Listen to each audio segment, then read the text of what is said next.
My name's Adele Onyango and welcome to another episode of Legally Clueless. No, seriously, I have no clue what I'm doing, but I'm pretty sure I'm not the only one.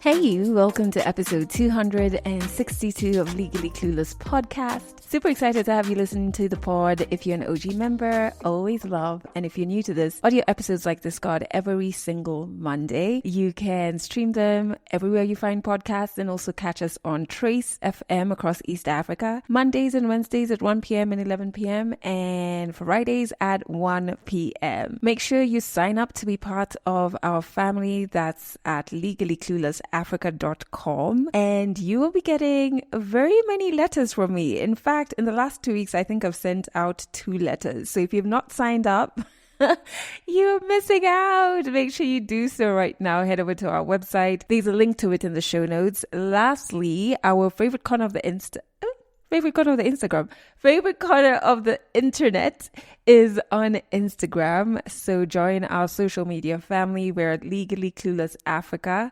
And the reason you need to follow us and join that fam now is we are hours away from starting our East Africa tour. And so we're going to be sharing in real time our experiences in Uganda, in Rwanda, and Ethiopia. So you definitely want to be part of the fam there so you don't miss out on that. So before we jump into the story in today's episode, which is super exciting, I can't wait for you to hear it. I just wanted to share one thought, especially for you who is intentionally healing. I don't know if you've ever had moments where the way you handle situations show just how much intentional healing you've done. Sometimes healing work gets so messy and you're in the trenches and you're dirty with trauma and memories and hard work and repeating cycles that you're trying to break, you know.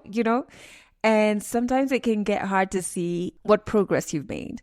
But every so often you'll find yourself in situations where you're like, wow, I handled that very differently and in a very healed way. So I've had a couple of those situations recently in 2 ways. So I'm currently aware of, I want to say about 2 spaces where my needs just aren't being met, and instead of telling myself to adjust my needs, which is what I'd do in the past, I would be like, oh, Adele, you're too sensitive or you're too needy or you're too that. Like immediately an emotion would arise from inside me because of my needs not being met. I would dismiss the emotion. I would dismiss my yearning and my feeling. You know what I mean?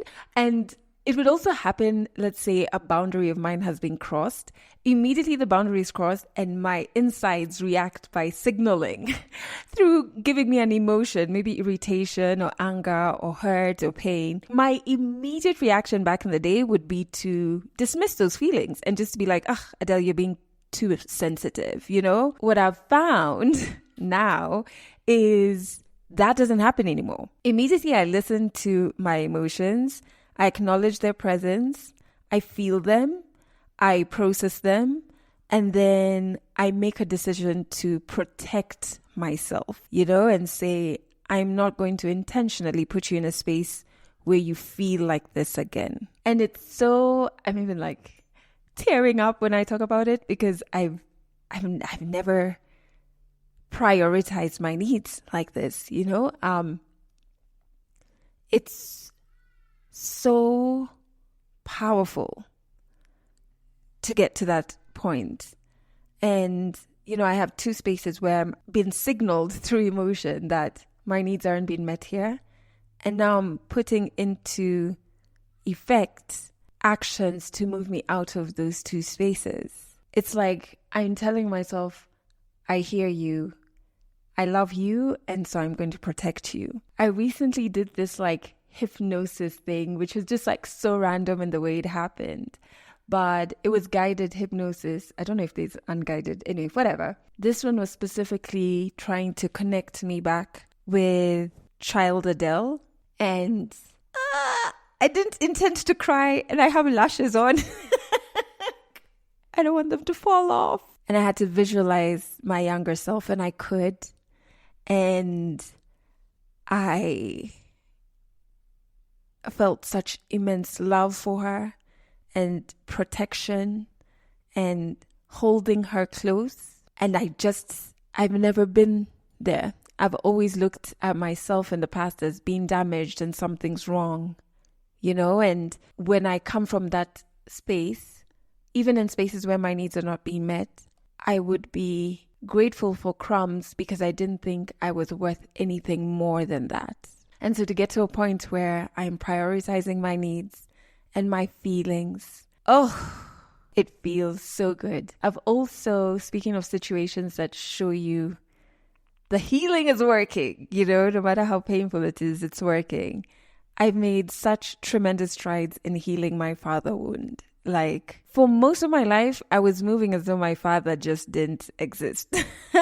You know what I mean? And it just never works. That just never works. Over the last couple of, I want to say from December and more so over the last couple of days even and weeks, I have had incredible conversations with people who knew him for longer than me. And one of them has shed so much light from December to now on my relationship with my dad, the feelings he had for me and the conversations he would have about me. And it was all things I didn't know before. And so it's been really illuminating. And I'm walking through all of this, prioritizing my needs and healing my father wound very calmly. And so I'm very aware it's got to be my healing. It's got to be my healing. And it just, it feels so good. And so I wanted to share that with you because if you are currently healing and it's getting exhausting or even lonely, this is such a lonely journey. Nobody ever tells you how intentionally healing is so lonely. It rips you away from what you thought were your support systems. It rips you away from your comfort zones. And in the gray area where you have to rebuild those, it can get super lonely. It also forces you to sit with yourself and meet yourself in your damaged form and love yourself back to health. Which is also a very lonely journey. And so if you're on this journey and you're doubting yourself, I just want to tell you to hang in there. Life becomes so clear. The fog is going to clear out. So please keep working towards the freest version of you. Okay, let's jump into this interesting story by Vallery. And it's all about transitioning from Christianity to Islam. 100 African stories on Legally Clueless. Stories from Africa. Hi everyone, my name is Vallery Muthoni. I'm from Eldoret, Kenya. Eldoret is a town in a county called Uasin Gishu County in Kenya. So, born in a family of two, I being the firstborn to my lovely parents, a dad and a mom, just like any other child out there. The year was on 203, the month was October, the date was 20th. I was born to a lovely family, a lovely home. As time went on, the next child came in. Shout out to my small sister. She came into life, into our lives, into our home. And I used to be like, this thing is not good. First of all, I was born all black. At least that's how my mom says. My skin was literally too black to be real. I was a tall child, a black child, totally black. When I say black, I mean black, the charcoal. And then now my sister comes in and she's all white. She was all brown. I don't know if you're getting, but if you're getting, you're getting. So she was all a brown child. To an extent, I would call her Dolly or Mzungu. Well, Dolly is just a doll and Mzungu is the white people. And I'll be like, I was just the only child few years back. And now she's coming in 205. How am I going to put myself down? Like, now I am a big sister and this sister comes in and now she's the baby. I'm used to being the baby. How come she's coming to snatch that away from me? So every time I remember, I'll tell my mom, Rudisha idoli kwa supermarket. I don't want this doll near our home.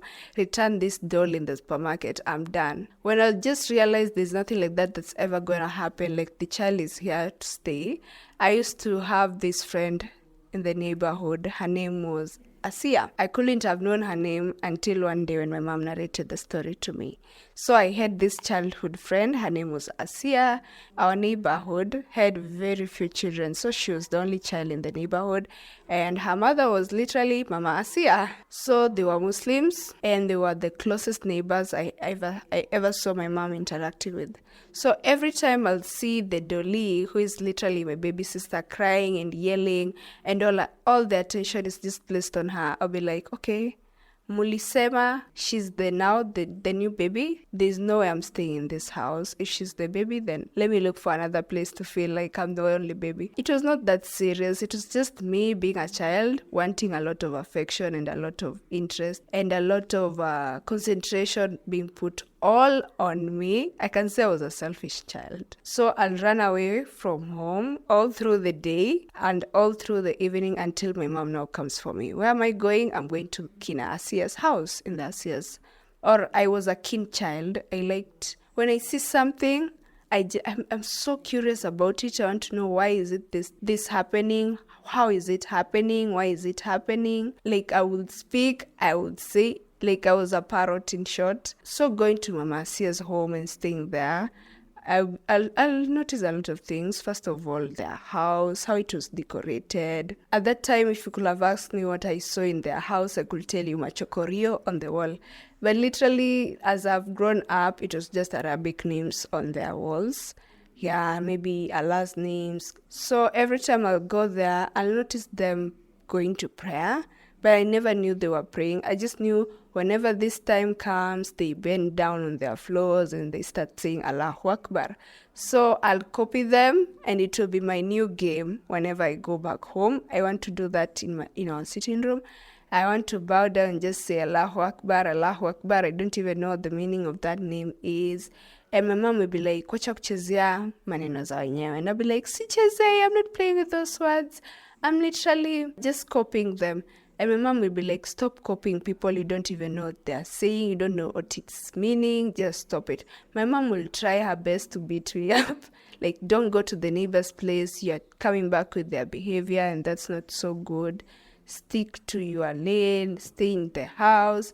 My mom is an introvert, so she wanted us to be introverts just like her. When she told me stick to my lane, she literally was meaning that I should avoid going to our neighbor's home, because every time I went there, I came back with a new behavior or a new characteristic. Okay, back in two or three, there are these cushion covers or chairs. When you have your chair or your couch, you'll have noticed your mom used to cover your chairs with covers, like cushion covers, those covers. As for me, I'll find my mom arranging the house and everything like that, but I'll take those covers and cover my head with them. And when she'll ask me, "What are you doing?" I'll tell her, "Na copy Mama Asia." Like, I'm literally copying their behavior. I'm copying our neighbor's behavior. I'm going near the tap outside. We had a very big compound. In the compound, there was taps. So I'll start washing my feet a lot, and I'm not even dirty. And when I ask my mom asks me, "What are you doing?" I'm telling her, "Na copy Kina Asia. When this time comes, they do this and this." At that time, when I'm speaking about Kina Asia and the neighborhood, maybe I was 2 years or 3. So we were not going to church. I don't remember us going to church, or if we were going, then I can't remember because I was a child. But after my mom and dad separating, and my mom moving out of that place and moving to another place, I think it was called Huruma. Yeah, there's a place called Huruma in Eldoret. And that's where I can now say I remember us going to church. My mom was a Catholic at that time. We used to go to church a lot. And I guess there I was now turning 5 or 6, being more keen and being more curious about what's happening in the church, trying to emulate everything that's happening in the church, trying to partake activities in the church. So being a Catholic, there's not much activities happening. Like, if you want to be an altar girl, you can be. But other than that, there were no many activities in the Catholic church. So I remember going to church with my mom every Sunday. We dress up. The best part was dressing up because it's Sunday. Sunday best. You're putting on nice dresses and shoes, pumps at those during those days. So it used to excite us as children, like, nimeva pumps, nenda church. We are going on a Sunday. It's on a Sunday, we are going to church. You're putting on that shoe. You're like, wow, I've made it. I'm so beautiful at that time. So going to church, at the entrance, the first thing you see a statue. And that's when you ask your mom, who is this? She tells you this is Mary, mother of Jesus. And then when you're now continuing their journey inside the church, you find, before you sit down, you need to bow down. And what are you bowing down to? On the wall near the altar. Yes, you're in the doorstep, you're trying to navigate inside the church.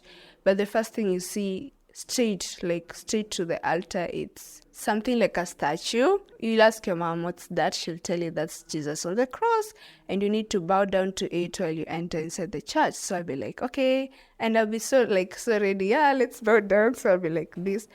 Me taking my head down, like slightly, not literally to the floor. And from there, we'll get inside the church. Of course, the service starts. There's this smoke. No, I don't want to say smoke. I believe it's an essence that the priest who lead the service, they come with that essence that's burning and start shaking the container to our faces. Personally, the herbs were smelling nicely, and I loved the smoke. I used to hear people saying, kwa jina la Baba na la Yesu na Roho Mtakatifu.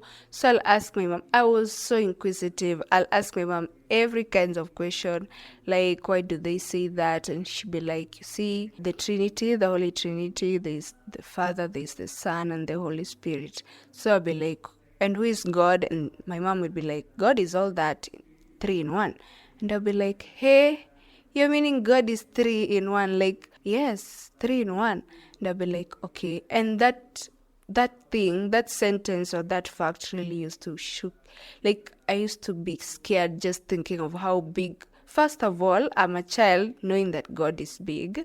And then now you tell me that God is in 3 and is so big. Like, I used to overthink. I'm still an overthinker. I used to overthink even since then.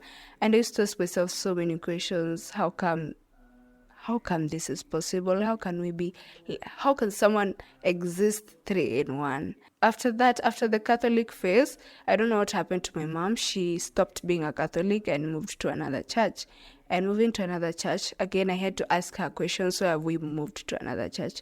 And she'll be like, wewe na maswali zako, ulikuwa na maswali mingi. Like, she'll tell me, you, my dear child, you had so many questions and I had 0 answers for them. I'm moving to a more simpler church that you will get to understand God better. So I was like, okay. I remember now we moved from Huruma to a place called Mwanzo, and there it's when now I saw the meaning of going to church, the importance of going to church. I now started understanding God kidogo, like slowly. And there I got to join the Sunday school. Sunday school was all good and fun. Learning the stories in the Bible, stories of Adam and Eve, stories of Noah, stories of Abraham, stories of Jesus and the 12 disciples. All that was so good. And the best thing was that we had exams in our Sunday school. So whenever you pass those exams, you're given gifts. So that was my best part in my Christian life or my childhood life. So life went up like that. A lot of questions are coming in. Like, we sing, he never sleeps, he never slumbers. How come Jesus slept during the storm? I used to ask myself so many questions. Like, I used to ask myself so many questions and nobody's there to answer me. And I just, to a point I just reached and I was like, I'm done. I will stop asking questions. I'll just accept the things that I'm being told the way they are. Because the more I'm asking questions, the lesser friends I'm getting, because people will be like, we are overthinking and a bore. Now my mom had divorced my dad and we were living in a different whole kind of life. There's no dad, it's just my mom. And then my mom, she's this kind of women who we call mwanamke bomba. Those women of steel who know how to carry out their lives even after a big blow on their face. So her sisters came into her life, and they started living with us. And you don't ever make a mistake of allowing your relatives to come into your life and help you parent your children, because those children, in one way or another, they'll get traumatized. And in this case, I was the child who was being traumatized in so many ways. Like, mind you, this one time, I used to be such a sleeping person. I loved sleeping a lot, and I used to use sleep to overcome my challenges. Like, if I sleep a lot, if I oversleep, the less interactions I will have with people. Because most of the times when my mom is at work, my aunties will be like taking care of us. And the aunties were in different portions. Like, this auntie who is super nice. Then there's this auntie who has loose screws. I'm sorry to say that. And I used to journal a lot. I'll write journals. I'll write the people I hate in there. Those people who have traumatized me. You won't believe it, but I faced a lot of assaults. If it's not beatings from my aunts, it was way more than that. I can't even express it on this podcast. Sexual assaults, I'm sorry, and it was just so weird. I've always tried my best to navigate those memories and just break free, but it's never that easy. And that will explain my high school life and how I ended up in drugs and stuff. I had written how I hate my dad. Like, why did she divorce my mom? If he was still in my life, the things that I was going through, maybe they could not have gone like that. They could not have happened to me. The assaults, like just feeling vulnerable, and my mom is always busy, not there for me. So maybe if he could have been in my life, playing his role in my life, maybe all these things could not have happened to me. I was really insulting him cover to cover, like page to page, and that really angered my mom. And then in the process of that, I had also insulted my mom in the book. I had insulted my aunts.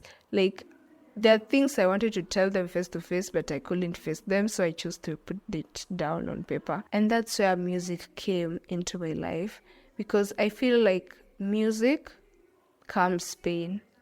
When you listen to music, it just drives you away from this life. You feel like you're in another life, in another spectrum. I used to listen to a lot of hip-hop, R&Bs.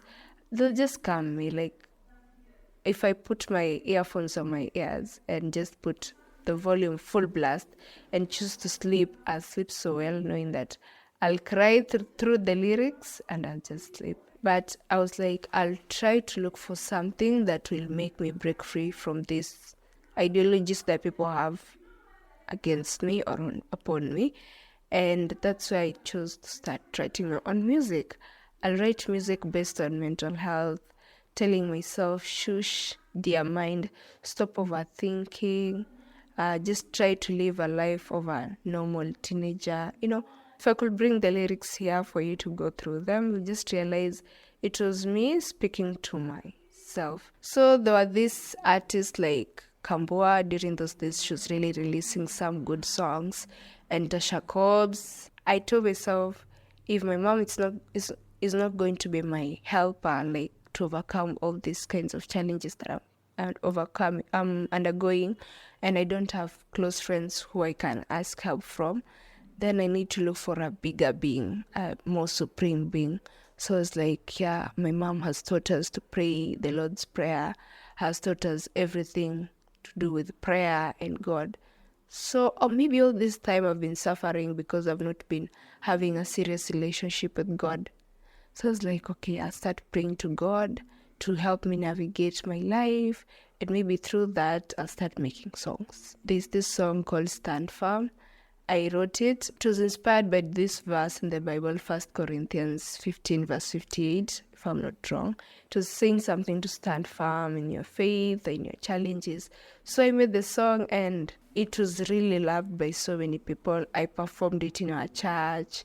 Sunday school people started now seeing me as somebody, at least. I'm no longer the girl who's normally at the corner just asking questions and sitting alone. At least I'm now somebody. When you start doing something amazing or something unique, you just gain so many friends. So I was like, wow. So coming to campus, my mom advises me, make sure you join CU. So I'm like, yes, I'll join. And then I come to campus, I meet amazing people. I have to say campus, it's where now made me see things through the right eyes, even though I failed somewhere, but I believe making mistakes makes you a better person. I don't know what pushed me to start introducing my music to campus, because I had told myself I'm going to live a different life there. I'm just trying to go there and navigate my life to get to know myself better, rather than putting something that will make people to treat me differently. Like, I had this thing in me that it was my worth equaled me having so many friends, and that's bad. I later learned it the hard way. Okay, so it reached a time I just couldn't continue with church anymore. Like, I didn't get the concept of people falling down while praying.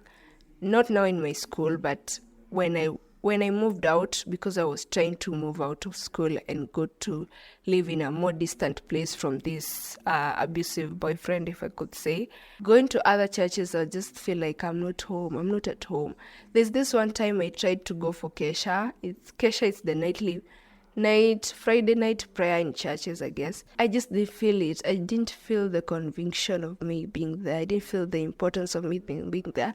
I would ask myself so many questions. Why am I here in the first place? Why am I here? And maybe that's just a small plot twist. So I started going for what any kind of worldly pleasures that came to my mind, I'll go for it. If there's a concert somewhere, I'll go for it. So I remember this one time, it was on a Saturday, I was invited to this concert to perform at, I think it was Gecko Cafe. There was this performances that used to happen every Friday or Saturdays nights.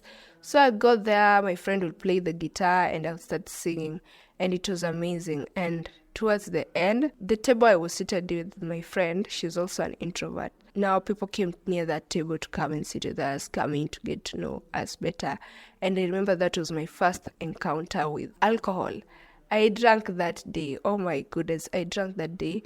And when people say alcohol calms your nerves, mine, it was like I was in another level of life. And then I was like, oh, so instead of like crying and shutting my room and just locking myself, that because I used to lock myself a lot, I'll cry a lot, I'll choose any medium of ways to kill myself, but they never work. I remember when I was at home back in Eldoret, I'll stay in my room, and my mom will start being more curious. What's putting my daughter like this? What's wrong with her? Why is she in her room so many hours, like, without coming out? So there's this one time she got me and I was seated on the floor crying, and when I heard her footsteps, there's a way she walks dragging her feet on the ground, so mom is preaching. So I had a plastic cup, and inside the cup I had mixed jik, omo, and sugar. Sugar was to make the mixture sweet. So it's like, I'm going to drink this and maybe I will die. And then it never worked. I tried so many things. Like, I felt like I didn't belong and I didn't know which way to express myself. So let's come back to campus. I'm going for gigs after I've been just introduced to alcohol. I'm now being a drinker. Every Friday I drink alcohol. And then from there, I'm continuing with school. And as I'm continuing with school, in the second year of my studies, I met this friend. Again, she's a girl. And we started talking. We really vibed. I even called her my best friend, and she called me her best friend also. We became so close, and we used to share a lot when it comes to mental issues. And we'll just talk like normal people. We'll share a lot. Like girls, we talk about everything. The more I talked to her, I realized we had the same issue. Like even her, when she'll tell me how people don't get her, that's why she used to sit alone. Like in a class, like with 72 students, she'll sit at the back all by herself. So that's how I noted her, because for me, I was sitting in front alone and she was sitting behind alone. So when one day I noticed there's something similar between us, I was like, this one is now going to be my friend. Our friendship was nice, as I had thought. From her, I learned to accept myself just the I am. We used to smoke every day, every night. Like when we go home, she was literally my neighbor. Maybe I had bought a sachet of cigarettes, and then they finish. Maybe I have just smoked all of them in that same hour. I call her and I'll be like, hello, do you have cigarettes in the house? And she'll be like, yes. She'll like, out for them? Yes.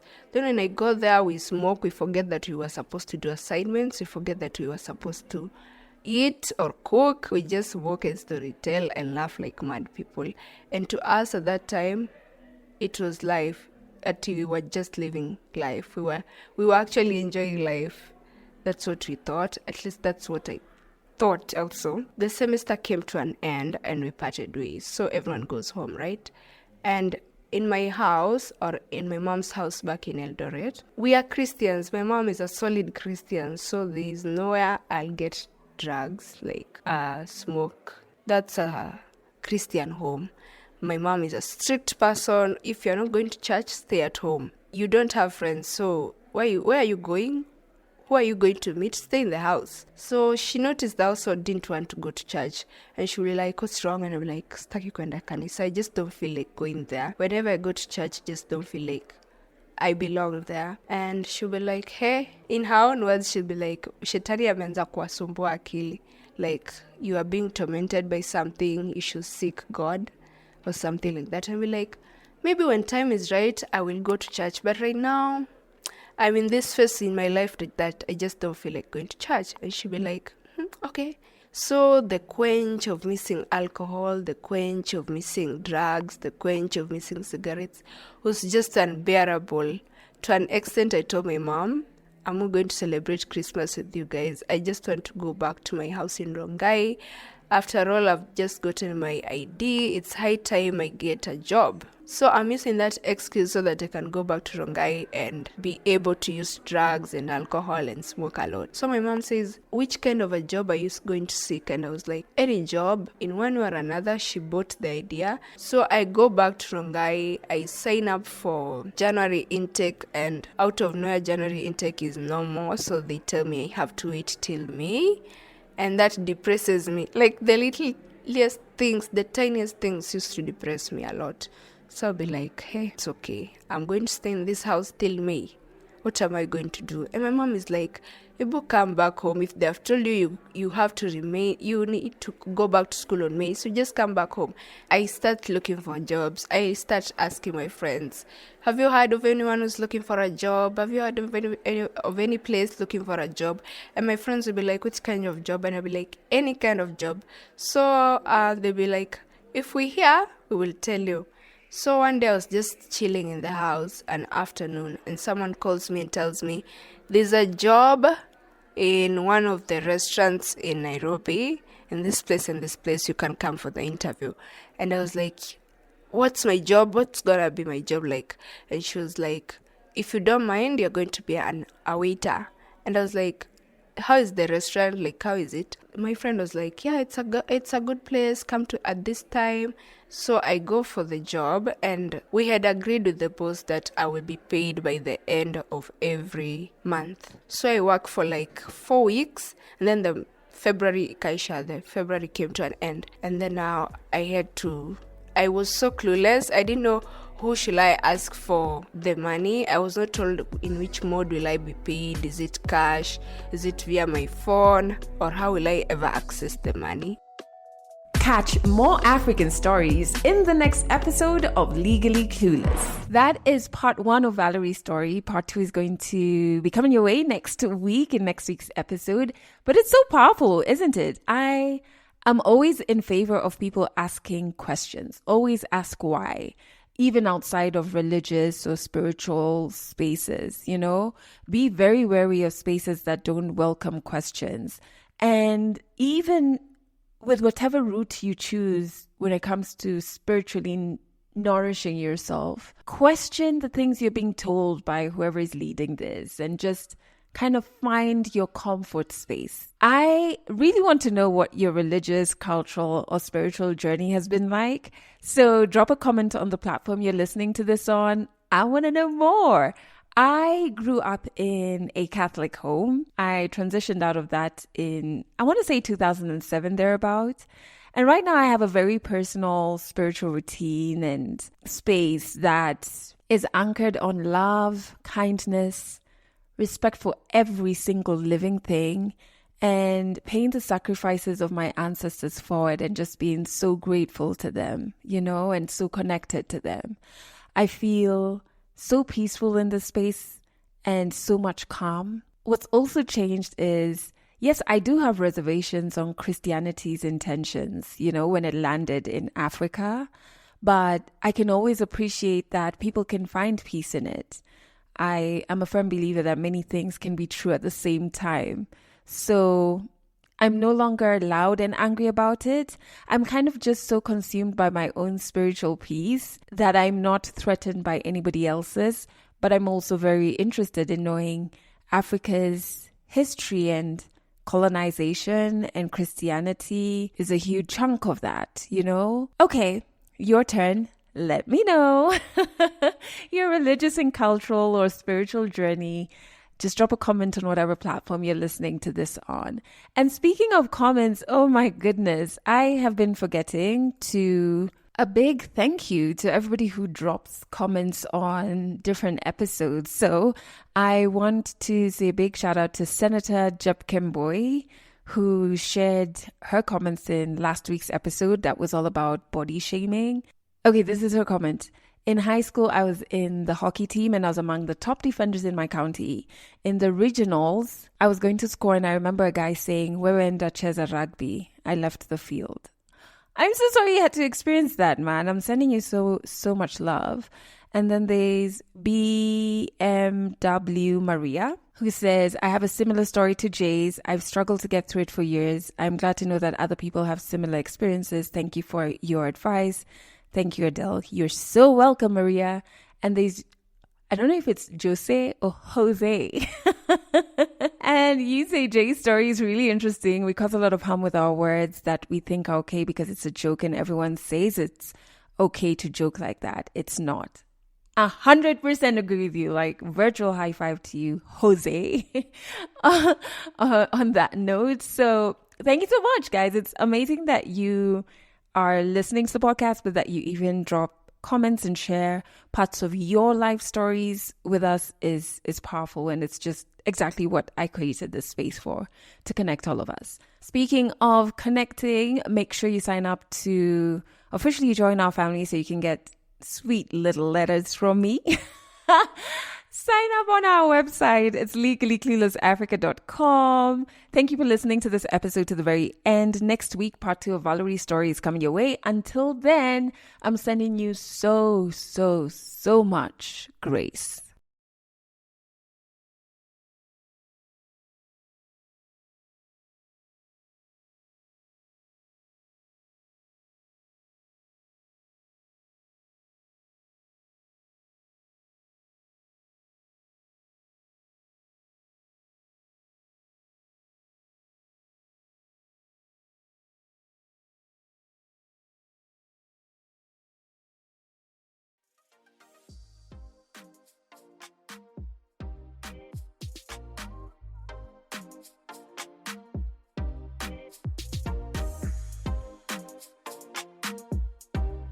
That's it for this episode of Legally Clueless. You can share this podcast with your friends. You can keep it for yourself. I'm not judging. Just make sure you're here next week for the next episode.